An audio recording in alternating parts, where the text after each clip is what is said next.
Okay, Tim.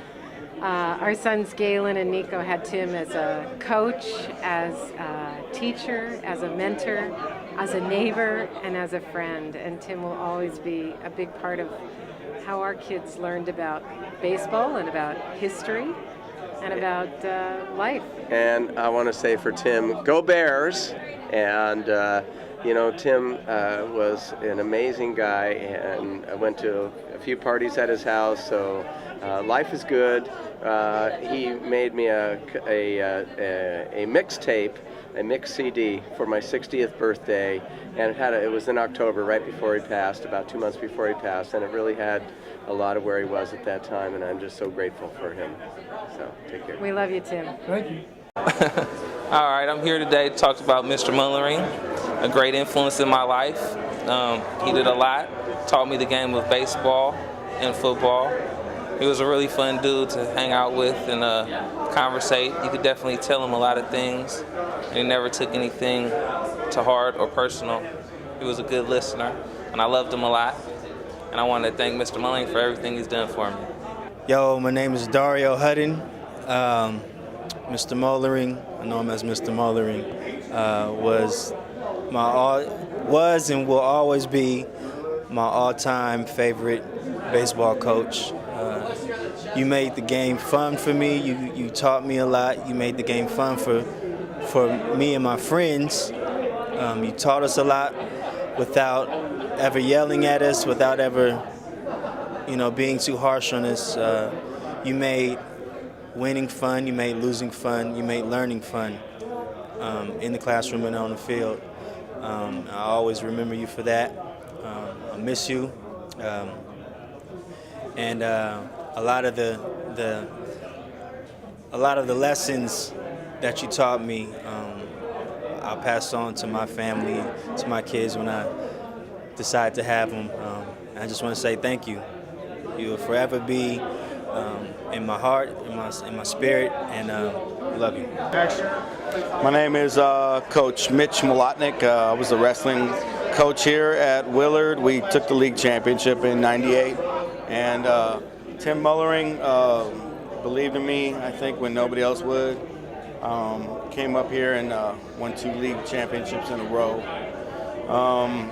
Even when we didn't have enough people or rides to get to tournaments, he always seemed to find a way to get everybody there on time. It was a, good time, great to know him. I'm kind of at a loss for words. Just want to say that I saw Tim at the Solano Stroll in September. We had a chat, shook hands, and it was the last time I saw him. He will be missed, and nobody will ever match his legacy ever in the city of Berkeley. Thanks. Thank you. My name is Phil Catalfo, and all 3 of my children went to school here at Willard and Berkeley High, but we knew Tim mainly from Willard. My children are Jessamine, Gabe, and Peter Catalfo. And Gabe and Pete both played on teams that Tim coached here at Willard. And Gabe passed away a year or 2 after he left, after graduated from Willard. And the following year, Tim Moellering and one of Gabe's teammates, Paco Flores, inducted Gabe into the Willard Sports Hall of Fame, one of the first inductee into the Sports Hall of Fame, which I hear from others was one of the things that Tim wanted to get going and finally did get going. And I told some of the people here at Willard the day we found out that Tim had passed that they needed to put up another jersey in the gym here at Willard in honor of Tim and induct him into the Willard Sports Hall of Fame too. But I also want to say that I'm someone who has also been involved in youth sports here in Berkeley for many years, as a coach, as a parent, as a program administrator, and as a referee and umpire. And one of the things among the many things that I cherish about Tim, apart from the many good things that he did for my family and for my kids, was the way he modeled sporting behavior for the players, the athletes that he coached. As an official, as an on-the-field official, I worked with many coaches and many players and many parents. And I know how difficult it can be sometimes to model truly sporting behavior. And that's something that I really appreciated about Tim, He was a very fierce competitor, as many others have said today at his memorial service. He was a very capable and intellectual and clever coach and strategist, but he also knew that the most important thing was to be a good person and to have fun, and that it was, after all, a game, and that you had to enjoy yourself and enjoy the camaraderie and enjoy even what your opponents brought out in you. And I never saw him utter a cross word or a curse word or belittle an opponent.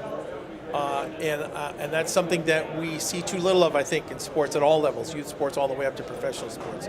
So I want to say that out loud and in the fervent hope that more of us as parents, as coaches, as spectators can learn to model that for particularly our children and our young athletes, because it's something that our culture would really benefit from. Anyway, thank you, Tim, for everything that you did for so many years for our kids and our community, and we will try to honor your memory in that way. All right. So I've got a whole bunch of memories of Tim. Yelling, wait till next year and the first ball of the baseball season.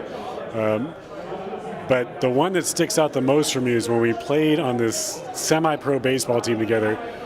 Snoopy's Cron 4, we had the worst uniforms ever because those were the only two people that would sponsor us.